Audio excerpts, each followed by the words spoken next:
Hello guys, स्वागत है आपका इंस्पैटिक एकेडमी में। देखिए, हम लोग ट्रांजिस्टर के फर्स्ट पार्ट को कवर कर चुके हैं।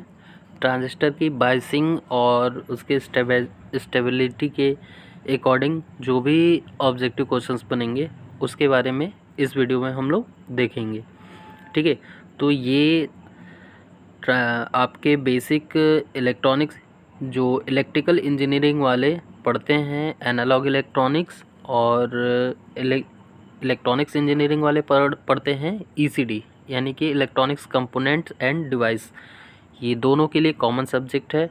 तो इलेक्ट्रिकल और इलेक्ट्रॉनिक्स ब्रांच के दोनों ब्रांच के बच्चे इस वीडियो को देख सकते हैं और ये दोनों ब्रांच के स्टूडेंट के लिए काफ़ी हेल्पफुल रहेगा आपके ऑब्जेक्टिव एग्जामिनेशन में। बाकी सीएस के भी जो बच्चे हैं उनके में भी जो ट्रिपल ईएम होता है उसमें भी ये टॉपिक कॉमन है, ट्रांजिस्टर वाला। तो वो लोग भी इस वीडियोस को देख सकते हैं। तो आइए हम लोग स्टार्ट करते हैं। स्टार्ट करने से पहले जो बच्चे चैनल को सब्सक्राइब नहीं किए हैं वो चैनल को सब्सक्राइब कर लें और वीडियो को लाइक करना ना भूलें। तो देखिए, हम लोग स्टार्ट करते हैं। फर्स्ट नंबर क्वेश्चन कह रहा है थर्मल रनअवे। ठीक है, तो हम पिछले वीडियो में भी थर्मल रनअवे के बारे में बताए थे और अभी भी बता रहे हैं कि जो थर्मल रनअवे होता है वो टेम्परेचर इंक्रीज़ होने से इसमें जो कैरियर कंसंट्रेशन है वो भी इंक्रीज़ होता है और कैरियर कंसंट्रेशन इंक्रीज़ होने से इसमें जो होता है इसकी कंडक्टिविटी भी इंक्रीज़ होती है।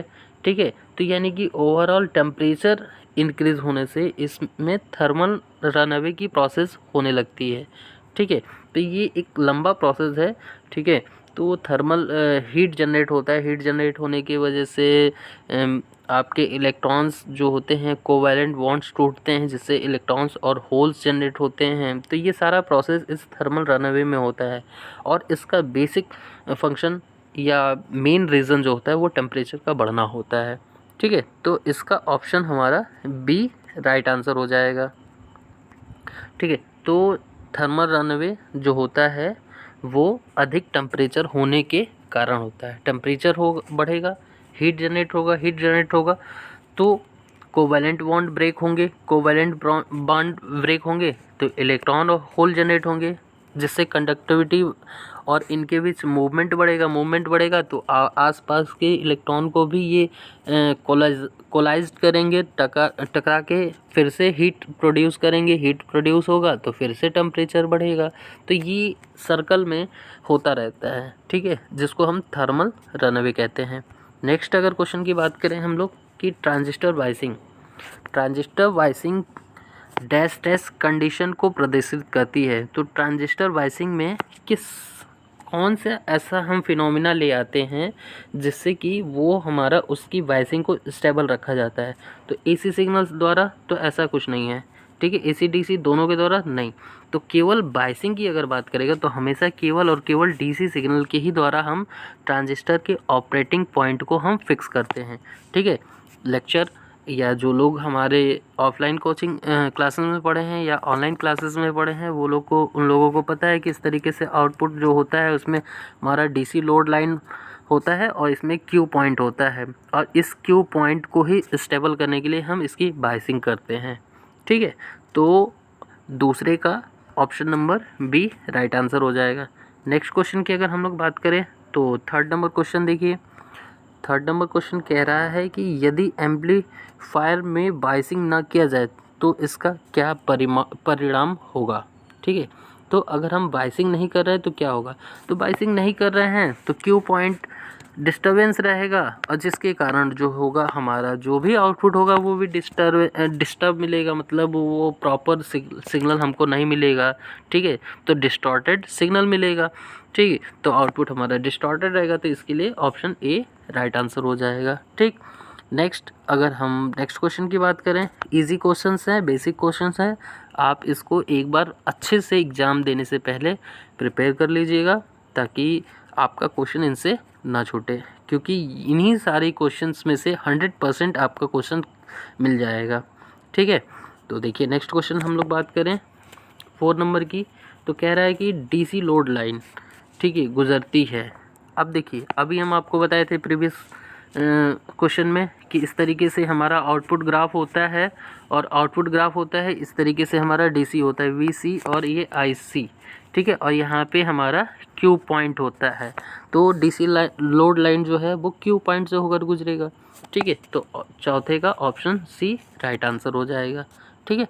केवल आपको अगर ट्रांजिस्टर के सारे इनपुट आउटपुट फिगर्स याद है कि इनपुट का ग्राफ क्या था, इनपुट कैरेक्टरिस्टिक्स का, और आउटपुट कैरेक्टरिस्टिक्स का ग्राफ क्या है, तो बहुत सारे क्वेश्चंस आप इजीली सॉल्व कर ले जाएंगे, ठीक है। तो देखते हैं next question. Next question 5 number question क्या कहता है।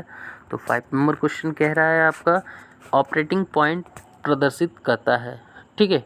तो ऑपरेटिंग पॉइंट क्या प्रदर्शित करता है, तो ऑपरेटिंग पॉइंट जो है यही प्रदर्शित करता है कि आईसी और वीसी का मान जब सिग्नल 0 हो जाता है तो क्या होता है, ठीक है, उसी चीज़ों को प्रदर्शित करता है। जैसे हम ये ग्राफ बनाते हैं तो यही हमारा क्यू पॉइंट होता है या ऑपरेटिंग पॉइंट होता है। तो ये हमारा VCE जो होता है, VE और IC होता है, इसकी वैल्यू का ये वैल्यू कुछ भी होने पे इसकी वैल्यू क्या होती है उसको डिसाइड करता है, ठीक है। तो यानी कि IC और VC का मान जब सिग्नल 0 हो जाता है उसी चीज़ को ऑपरेटिंग पॉइंट हमारा दर्शाता है। तो ऑप्शन सी इसका राइट आंसर हो जाएगा। नेक्स्ट क्वेश्चन की बात करेंगे हम लोग। तो नेक्स्ट क्वेश्चन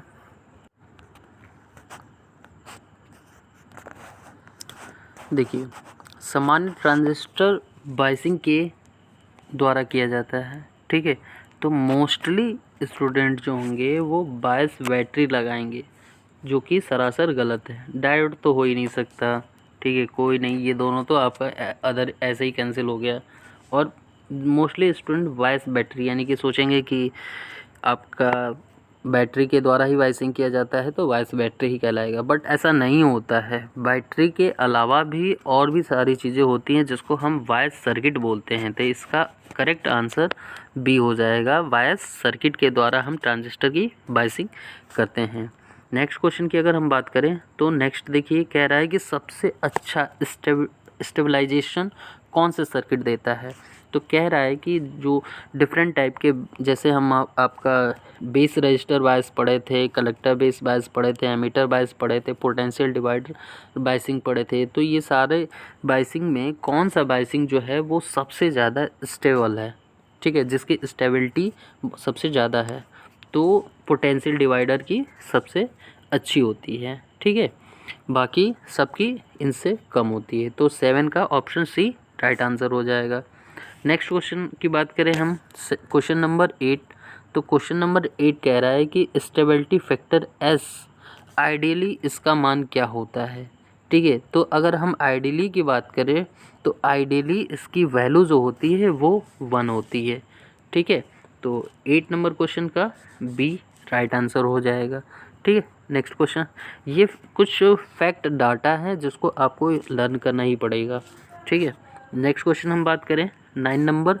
तो 9 नंबर क्वेश्चन कह रहा है आपका बेस रजिस्टर विधि का मुख्य डिमेरिट, मतलब जो बेस रजिस्टर के द्वारा हम बायसिंग करते हैं उसका डिसएडवांटेज क्या है। तो डिसएडवांटेज ये है कि उसके बीटा यानी कि जो करंट गेन है उसके चेंजमेंट में चेंजमेंट का सेंसिटिविटी ज़्यादा होता है, ठीक है।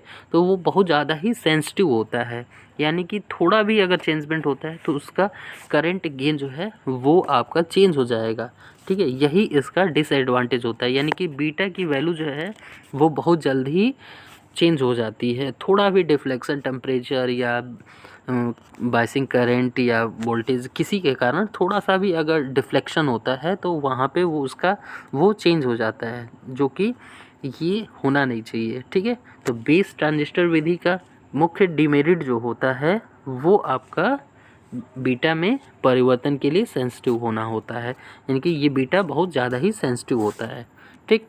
नेक्स्ट अगर हम लोग कुछ 10 नंबर क्वेश्चन की बात करें तो 10 नंबर क्वेश्चन देखिए क्या कह रहा है। 10 नंबर क्वेश्चन कह रहा है कि एक बायसिंग सर्किट का स्टेबिलिटी फैक्टर 50 है, ठीक है, यदि टेम्परेचर में परिवर्तन ICBO में जब टेम्परेचर के कारण ICBO में 1 माइक्रो एम्पियर की वृद्धि होती है तो IC की वैल्यू या IC में कितना परिवर्तन होगा।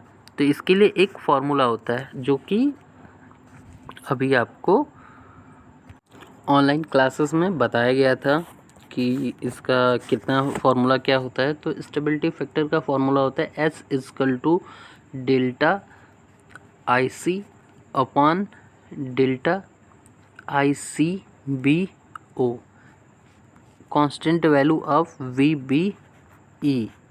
ठीक है, ये VEE कांस्टेंट होना चाहिए। ठीक है, तो ये फार्मूला होता है। डायरेक्टली आप फार्मूला पे स्टेबिलिटी फैक्टर की वैल्यू देखो, हमारा 50 दे रखा है, 50 इक्वल टू हमारा ICBO की वैल्यू 1 माइक्रो एम्पियर दे रखा है और IC की वैल्यू पूछ रहा है, तो IC अपान हो जाएगा आपका 1 माइक्रो एम्पियर। ठीक है, तो मल्टीप्लाई करेंगे, डायरेक्ट हो जाएगा आपका। तो मल्टीप्लाई करके हम लोग देखते हैं।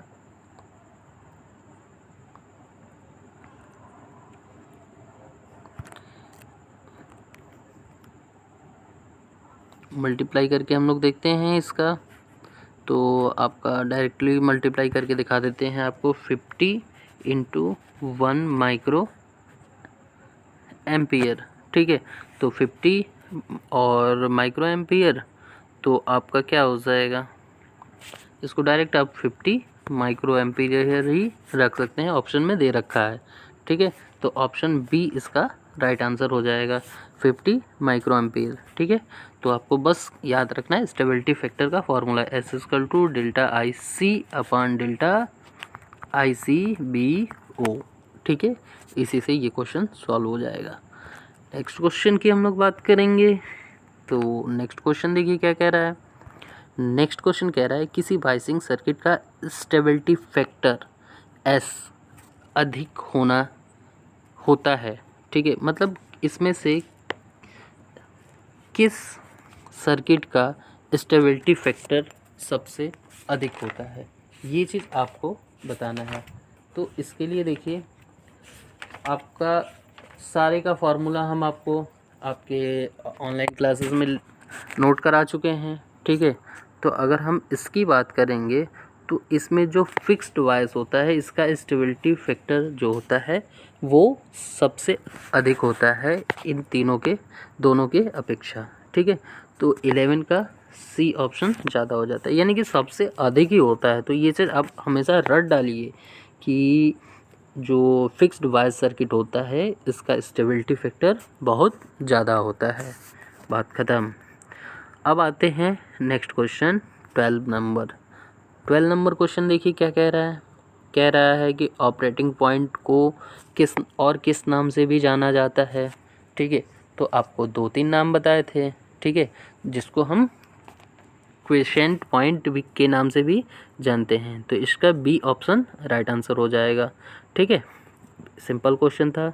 13 नंबर की बात करेंगे तो बेस रजिस्टर विधि को सामान्यतः प्रयोग में लाया जाता है। बेस रजिस्टर विधि, अब बेस रजिस्टर मेथड है जो, उसको हम किस पर्पज़ के लिए यूज़ करते हैं, तो वो हमेशा हम स्विचिंग पर्पज़ के लिए,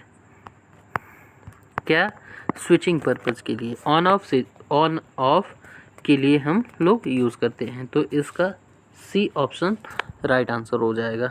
ठीक, और बाकी जो एम्पलीफायर सर्किट है इसमें हम कॉमन एमीटर करते हैं। रेक्टिफायर सर्किट वो तो डायोड का प्रोसेस होता है। ठीक है, नेक्स्ट हम 14 नंबर क्वेश्चन की बात करेंगे। तो चारों ऑप्शन के बारे में थोड़ा बहुत आप देखते चलिए, समझते चलिए। ठीक है, बाकी हम चाहते हैं कि पॉइंट टू पॉइंट आपको सारे कॉन्सेप्ट और सारे क्वेश्चंस को बताते चलें, क्योंकि कम टाइम में आप अपने एग्ज़ाम में अच्छा स्कोर कर सकें।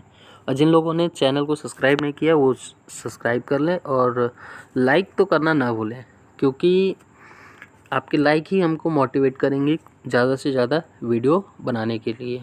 तो लाइक करना ना भूलें। अब देखिए हम लोग 14 नंबर क्वेश्चन की बात करेंगे। तो 14 नंबर क्वेश्चन कह रहा है कि बेस रजिस्टर विधि में यदि बीटा में 40 की वृद्धि होती है तो कलेक्टर करंट IC में किस फैक्टर से वृद्धि होगी। फैक्टर हमको बताना है। ठीक है। तो इसके लिए फार्मूला होता है, ठीक है। तो बीटा इक्वल टू क्या होता है, बीटा इक्वल टू होता है IC अपॉन IB, ठीक है, ये फार्मूला होता है। तो आप याद रखिए, तो कह रहा है कि इसमें 40 की वृद्धि हो रही है, ठीक है। तो कह रहा IC में क्या होगा, तो IC में भी 40 की वृद्धि होगी, सिंपल सा बात है, ठीक है। तो इसका C ऑप्शन राइट आंसर हो जाएगा 14 का। ये फॉर्मूला बस याद होना चाहिए। देखो बीटा प्रोपोर्शनल होता है, डायरेक्टली प्रोपोर्शनल होता है IC के, ठीक है। तो बीटा जितना बढ़ेगा उतना ही IC बढ़ेगा। तो बीटा आपका 40 टाइम्स बढ़ रहा है तो IC भी आपका 40 टाइम्स बढ़ेगा, ठीक। नेक्स्ट क्वेश्चन अब हम लोग देखते हैं। तो नेक्स्ट क्वेश्चन में हमारा 15 नंबर क्वेश्चन फार्मूला बेस्ड पे है, बिल्कुल 15 नंबर डायरेक्टली फार्मूला बेस्ड पे है। फार्मूला आपको याद होना चाहिए, इन सब चीज़ों का आपको प्रॉपर तरीके से सारा चीज़ बताया गया है। तो कह रहा है कि फिक्स वाइज सर्किट में स्टेबिलिटी फैक्टर होता है, तो फिक्स्ड वाइज सर्किट में स्टेबिलिटी फैक्टर जो होता है S equal to beta plus 1 होता है। तो ऑप्शन बी राइट आंसर हो जाएगा इसका। नेक्स्ट क्वेश्चन की हम लोग बात करेंगे 16 नंबर। तो 16 नंबर की बात करेंगे तो 16 नंबर देखिए, एक अच्छे स्टेबलाइजेशन के लिए पोटेंशियल डिवाइडर वाइज सर्किट में R1 R2 से फ्लो होने वाली current I base current IB के बराबर या अधिक होनी चाहिए, ठीक है। तो बराबर होना चाहिए या अधिक होनी चाहिए अच्छे स्टेबिलिटी के लिए, ठीक है। तो ये चीज़ हमेशा समझिए, जो हमारा R1 R2 में करंट है वो IB के हमेशा 10 टाइम्स होना चाहिए, ठीक है, 10 गुना होना चाहिए, तब जाके उसकी स्टेबिलिटी काफ़ी अच्छी होगी, ठीक है। तो 16 का option number C right answer हो जाएगा। ये कुछ फैक्ट हैं, इनको आपको याद करना है। देखो नेक्स्ट हमारा न्यूमेरिकल क्वेश्चन है 17 नंबर, देखते हैं क्या कहता है क्वेश्चन, समझते हैं हम लोग 17 नंबर को। देखिए 17 नंबर वाले क्वेश्चन में आपका एक इक्वेशन आपको याद होना चाहिए, जो कि आपके वोल्टेज डिवाइडर सर्किट में ऑपरेटिंग पॉइंट वाला, जो हमारा वोल्टेज डिवाइडर सर्किट, जैसे ये आपका ये इस तरीके से यहाँ पे हमारा ट्रांजिस्टर लगा होता था और ये हमारा एमीटर कलेक्टर, ठीक है। तो इस तरीके से जब हमारा होता था तो इसमें हमारा यहाँ C से आपका E तक का करंट हम कैलकुलेट करते थे। तो इसमें वैल्यू सारा हमारा Q पे दे रखा है, ठीक है। तो यहाँ आपको क्लासेस में बताया गया था, ऑनलाइन क्लासेस जब आपको पढ़ाया गया था, तो उस समय आपको एक इक्वेशन बताया गया था कि कैसे इसका इक्वेशन हम लोग निकालते हैं KVL के द्वारा, ठीक है। तो हम डायरेक्ट इक्वेशन पे आते हैं, इक्वेशन नोट डाउन करके और उसी बेस पे आपको क्वेश्चन सॉल्व करा देते हैं, तो वैल्यू हमारी कैलकुलेट हो जाएगा। थोड़ा सा इस 17, 18, 19 ये तीनों क्वेश्चन जो है एक दूसरे से रिलेटेड हैं और प्लस बहुत लेंदी मतलब कि फार्मूला बेस्ड ही क्वेश्चन है। थोड़ा सा स्क्रीन पे लिखने में प्रॉब्लम होगा, जिसकी वजह से हम थोड़ा सा शॉर्ट में इस क्वेश्चन को बता दे रहे हैं। आप अगर अपने बुक वगैरह से फार्मूला देखेंगे तो आपको ये चीज़ समझ में आ जाएगा ईजिली, ठीक है। तो हम जब फिगर नहीं ड्रॉ कर रहे हैं, फिगर केवल हम इक्वेशन लिख के और उस पर हम फार्मूला पे क्वेश्चन लगा देते। तो VCC जो है हमारा VCC minus IC RC minus VCE minus RE IC equal to 0, ये जो होता है इक्वेशन होता है। एक बार हम इसको क्लियरली फिर से लिख दे रहे हैं क्योंकि थोड़ा सा लिखने में मिस्टेक हो गया। VCC minus IC RC minus VCE minus RE IC equal to 0, ये हमारा आउटपुट कॉमन वोल्टेज डिवाइडर के जो कॉमन एमीटर एम्पलीफायर होता है उसका आउटपुट का ये इक्वेशन निकल के आता है, ठीक है। अब यहीं से हमको RE की वैल्यू को कैलकुलेट करना है। तो RE की वैल्यू के लिए देखिए, यहाँ से हम RE की वैल्यू कैलकुलेट करने के लिए VCC माइनस VCE, ये वाला टर्म माइनस IC/RC, ठीक है, डिवाइड बाई हो जाएगा आपका, यहाँ से ये नीचे जाएगा तो IC। और इस इक्वेशन में देखिए क्या दे रखा है हमारा, ये सारी वैल्यू दे रखा है, ठीक है। Q पॉइंट पे जो है हमारा IC और VCE, ये दो वैल्यू Q पॉइंट पे जो है हमारा, 1 मिनट इसको हम आपको थोड़ा सा इरेज करके, यहाँ पे जो ये Q पॉइंट दे रखा है, जो आपका ये Q पॉइंट दे रखा है, तो Q पॉइंट पे जो हमारा वैल्यू निकल के आता है वो आपका निकल के आता है VCE का, ठीक है, यानी कि 3 वोल्ट VCE हो जाएगा। और ICQ इसकी वैल्यू यहाँ पे 2 एम्पियर है, तो 2 एम्पियर निकल के आ जाएगा, ठीक है। और बाकी हमारा VCC, देखिए बाकी हमारा VCC दे रखा है और RC दे रखा है, तो RE की वैल्यू को कैलकुलेट करना था, तो RE की वैल्यू को हम लोग डायरेक्टली कैलकुलेट करते हैं। तो RE की वैल्यू जो है वो हमारा VCC इसको 1 मिनट,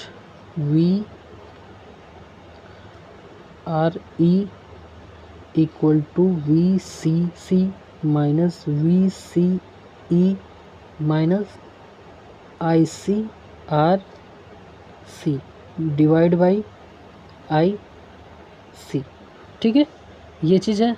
अब देखिए क्वेश्चन में हमारा दे रखा है VCC की वैल्यू, ठीक है, तो VCC की वैल्यू 3 वोल्ट माइनस, अब देखिए सॉरी VCC की हाँ 3 वोल्ट, ठीक है, सॉरी VCC की वैल्यू 9 वोल्ट दे रखा है, 9 वोल्ट। और हम देखे थे कि जो Q पॉइंट होता है वो Q पॉइंट पे जो वैल्यू होता है वो VCE का होता है और IC का होता है।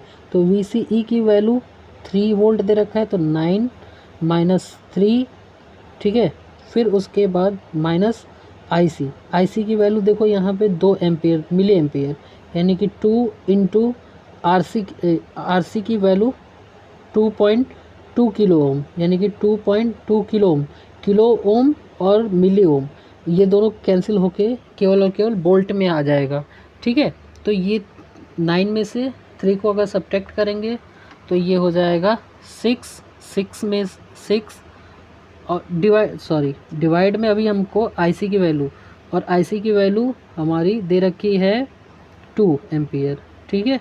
तो यहाँ से अगर हम पूरे डाटा को कैलकुलेट करते हैं, ठीक है, तो हमारा 800 निकल के आता है IRE की वैल्यू। तो इस फार्मूला पे आप एक बार गौर करिएगा और एक बार अपने से कैलकुलेशन करिएगा, क्योंकि थोड़ा सा पिक्चर इसमें यहाँ पे लिखने में थोड़ी सी प्रॉब्लम हो रही है, जिसकी वजह से हम पूरे तरीके से आपको क्लियरिफाई नहीं कर पा रहे हैं, शो नहीं हो पा रहा है स्क्रीन पे, ठीक है। तो फार्मूला आपको बता दिया गया है, इसी फार्मूले के बेस पे आप ईज़िली कर सकते हैं, ठीक है। तो आप ये फार्मूला जो कि हम वोल्टेज डिवाइडिंग रूल में लोड लाइन बताते हुए, ऑपरेटिंग पॉइंट बताते हुए, ये सारे इक्वेशन कैसे बनाया जाता है ये आपको हमने सिखाया हुआ है, ठीक है। तो यहाँ से 800 वैल्यू आ जाएगा, तो 17 का 800 आंसर हो जाएगा, ठीक है। सारा कैलकुलेशन करेंगे तो, कैलकुलेशन हम नहीं कर रहे हैं, अदरवाइज़ वीडियो काफ़ी लंबा हो जाएगा। अब देखिए 18 नंबर क्वेश्चन की हम बात करें तो 18 नंबर क्वेश्चन कह रहा है कि VCC दे रखा है, R1 दे रखा है और हमें R2 दे रखा है और RC दे रखा है, तो RE भी दे रखा है। तो VE की वैल्यू को कैलकुलेट करने के लिए कह रहा है। तो ये जो है वो आपका वोल्टेज डिवाइडर में थेवेनिन थ्योरम जो इक्विवेलेंट सर्किट बनाते थे उसी से हमारा सॉल्व होगा, ठीक है। ये हमारा ट्रांजिस्टर, ये हमारा RC RE और यहाँ पे R1 R2, ठीक है। और यहाँ से इस तरीके से हमें करंट की वैल्यू को कैलकुलेट करना होगा।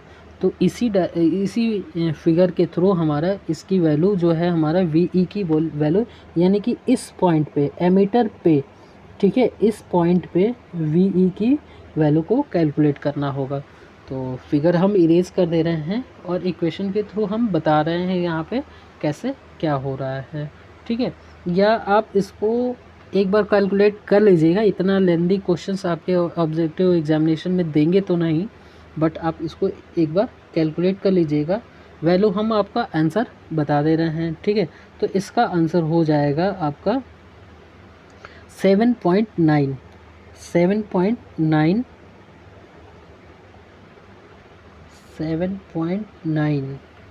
सॉरी 3.8 वोल्ट आंसर निकल के आएगा, ठीक है। 3.8 वोल्ट आंसर निकल के आ जाएगा।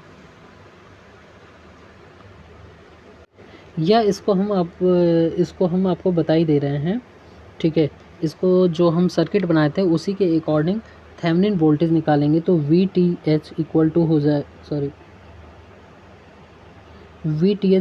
हो जाएगा R2/R1 plus R2 multiply V, ठीक है। ये हमारा हो जाएगा यानी कि VCC, ठीक। तो यहाँ पे देखेंगे हम R2 की वैल्यू हमारा 2.2 दे रखा है और R1 की वैल्यू 10, यानी कि 2.2 प्लस 10 मल्टीप्लाई बाई 25।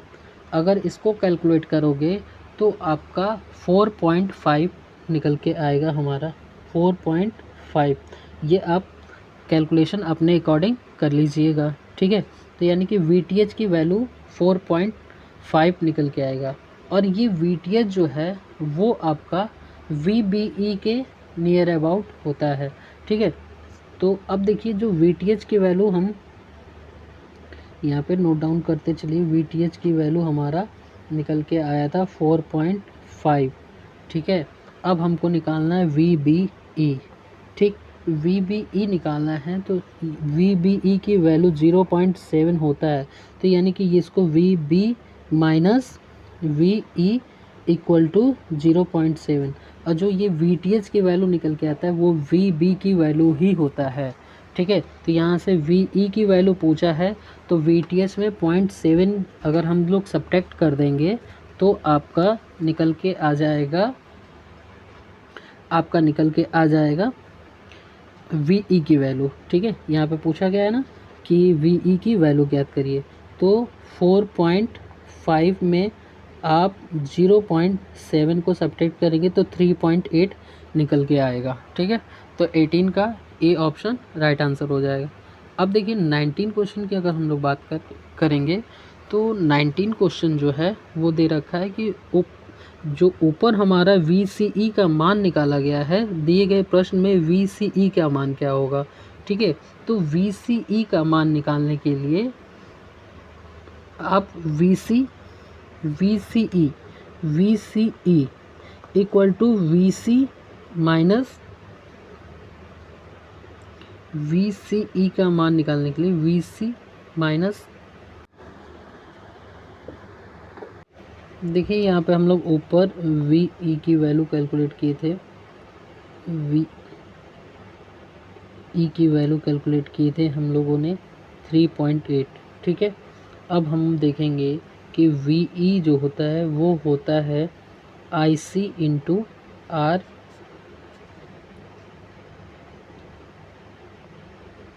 RC, ठीक है। तो यहाँ से अगर हम लोग देखेंगे तो IC की वैल्यू को कैलकुलेट कर सकते हैं क्योंकि ऊपर हमको दे रखा है IE की वैल्यू, ठीक है। तो यहाँ से IE की वैल्यू को कैलकुलेट करेंगे तो आपका IC इक्वल टू हो जाएगा VE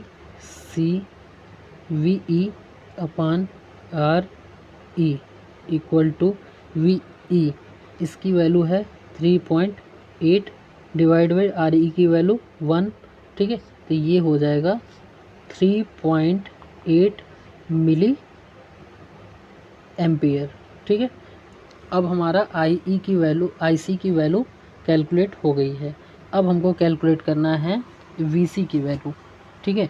तो VC का वैल्यू कैलकुलेट करने के लिए VC equal to VCC minus IC into RC, ये चीज़ें होती हैं, ठीक है। ये फार्मूला होता है। तो यहाँ पे VCC की वैल्यू 25 हमारा ऊपर दे रखा है, ठीक है, और माइनस 3.8 मिली एम्पियर इंटू आपका 3.5 किलो ओम, ठीक है। तो इनका मल्टीप्लिकेशन करके सब्ट्रैक्ट करेंगे तो ओवरऑल जो VC की वैल्यू आएगी वो आपका 11.7 वोल्ट निकल के आ जाएगा। ठीक है, तो इसको आप एक बार कैलकुलेट अपने से करते रहिए, करेंगे तो आपको क्लियरली समझ में आता रहेगा। अब देखिए VC की वैल्यू निकल के आ गया, ठीक है, और हमसे पूछा जा रहा है VCE की वैल्यू। ठीक है, तो VCE की वैल्यू जो होती है VC माइनस VE होती है। ठीक है, जो VCE की वैल्यू जो होती है वो होती है VC माइनस VE। अब VC की वैल्यू हम निकाले थे 11.7 माइनस VE की वैल्यू हम 3.8 निकाले थे, तो इसको अगर सब्ट्रैक्ट कर रहे हैं तो 7.9 आ जाएगा। तो यही हमारा आंसर हो जाएगा। थोड़ा सा ये क्वेश्चंस है, बड़े पेज में सॉल्व किया जा सकता है, ठीक ना, कई स्टेप में है ये क्वेश्चन, तो आप इसको देख लीजिएगा एक बार अपने से कैलकुलेट करके। तो आपका 19 नंबर क्वेश्चन का 7.9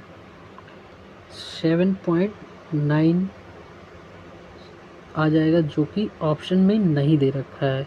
ठीक है, तो थोड़ा सा ऑप्शन में मिस्टेक है, ऑप्शन में कोई भी मिस्टेक है तो आप 7.9 वोल्ट रख के चलेंगे। कैलकुलेशन ये हमारा सही है, क्योंकि इस क्वेश्चन को हम रफली अपने रफ पे सॉल्व करके देखे हुए हैं। ठीक है, तो देखिए नेक्स्ट क्वेश्चन की हम लोग बात करते हैं 20 नंबर क्वेश्चन।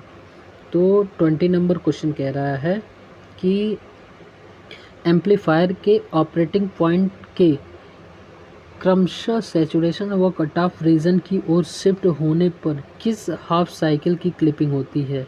ठीक है, तो अब देखिएगा, आप ये देखिए कि कह रहा है कि एम्पलीफायर के ऑपरेटिंग पॉइंट के क्रमशः सैचुरेशन व कट ऑफ रीजन, अगर सैचुरेशन की तरफ बढ़ेगा यानी कि देखिए ये हमारा इस तरीके से यहाँ पे ऑपरेटिंग पॉइंट होता है, ये सैचुरेशन होता है, ये कट ऑफ होता है। कट ऑफ की तरफ अगर, और ये हमारा मान लीजिए सिग्नल होता है, तो कट ऑफ की तरफ बढ़ेगा तो निगेटिव क्लिपिंग होगा और सैचुरेशन की तरफ जाएगा तो पॉजिटिव क्लिपिंग होगा। ठीक है, तो पॉजिटिव नेगेटिव, अगर सीक्वेंस में पूछेगा तो पॉजिटिव नेगेटिव, तो इसका देखिए ऑप्शन बी राइट आंसर हो जाएगा। सैचुरेशन की तरफ बढ़ेगा तो पॉजिटिव क्लिपिंग होगा और निगेटिव की तरफ आपका कट ऑफ की तरफ बढ़ेगा तो निगेटिव क्लिपिंग होगा। तो ग्राफ आपको याद होना चाहिए। ठीक है, अब देखिए 21 नंबर क्वेश्चन की बात करें तो 21 नंबर क्वेश्चन आपका कह रहा है कि ICEO की वैल्यू जो होती है वो क्या होती है। तो डायरेक्ट ये फार्मूला है, ठीक है, और फार्मूला जो है आपको बताया जा चुका है। ठीक है, तो इसका फार्मूला होता है ICO equal to ICBO upon 1 plus alpha. ठीक है, तो 21 का ऑप्शन डी राइट आंसर हो जाएगा। अब 22 की बात करेंगे तो 22 नंबर कह रहा है कि एम्पलीफायर में ट्रांजिस्टर को बायस किया जाता है। ठीक है, तो किस लिए बायसिंग किया जाता है, ताकि जो है हमारा ऑपरेटिंग पॉइंट है, ठीक है, वो आपका फिक्स रहे। ठीक है, और किस रीजन में, एक्टिव रीजन में। ठीक है, तो 22 का एक्टिव रीजन में फिक्स रहे। ठीक है, तो इसमें क्या कह रहा है कि एम्पलीफायर में ट्रांजिस्टर को बायस किया जाता है। ठीक है, तो किस मोड में बायस किया जाता है, तो ये जो हमेशा जो है वो आपका देखिए 21 का हम लोगों ने थोड़ा सा क्वेश्चंस आंसर गलत कर रखा है। ठीक है, फार्मूला जो होता है वो ICPO अपन 1 माइनस होता है, प्लस नहीं होता है। ठीक है, तो इसको आप सुधार कर लीजिएगा। ठीक है, तो ये प्लस होता है अभी। ठीक है, अब 22 नंबर क्वेश्चन की बात करेंगे तो 22 नंबर क्वेश्चन कह रहा है कि एम्पलीफायर में ट्रांजिस्टर को बायस किया जाता है। तो ट्रांजिस्टर को बायस किया जाता है किसके लिए, तो एक्टिव रीजन में फिक्स्ड रहने के लिए, यानी कि ऑप्शन ए राइट आंसर हो जाएगा। अब देखिए हम लोग 23 नंबर क्वेश्चन की बात करेंगे तो 23 नंबर क्वेश्चन कह रहा है कि अधिक प्रयोग में आने वाली वाइसिंग है। ठीक है, तो पोटेंशियल डिवाइडर जो है वो मैक्सिमम हम यूज़ करते हैं। क्यों, क्योंकि इसकी इफिशेंसी वगैरह सारा चीज़ अच्छी होती है। हम पीछे भी क्वेश्चंस में आपको इस चीज़ को बता चुके हैं। ठीक है, तो 23 का सी ऑप्शन राइट आंसर हो जाएगा। ठीक, अब 24 नंबर क्वेश्चन की बात करेंगे। तो 24 नंबर क्वेश्चन कह रहा है कि एमिटर रेजिस्टेंस RE लगाने से एम्पलीफायर का वोल्टेज गेन पे क्या इफ़ेक्ट पड़ता है। ठीक है, तो अगर हम लगाते हैं तो वोल्टेज गेन कम हो जाता है बट स्टेबिलिटी अच्छी होती है, इसीलिए हम उसका इस्तेमाल करते हैं। तो 24 का A option is right answer हो जाएगा। ठीक है, अब 25 नंबर क्वेश्चन की बात करेंगे। तो 25 नंबर क्वेश्चन देखिए, कह रहा है कि एम्पलीफायर में डीसी लोड लाइन का स्लोप कैसा होता है। ठीक है, तो डीसी लोड लाइन का जो स्लोप होता है वो आपका निगेटिव होता है, क्योंकि देखेंगे कि जो डीसी स्लोप है वो इस तरीके से ऊपर से नीचे की तरफ निगेटिव है। ठीक है, तो 25 का ए ऑप्शन राइट आंसर है। तो ये रहे हमारे ट्रांजिस्टर के इम्पोर्टेंट क्वेश्चंस। बाकी के नेक्स्ट वीडियो में हम लोग देखेंगे।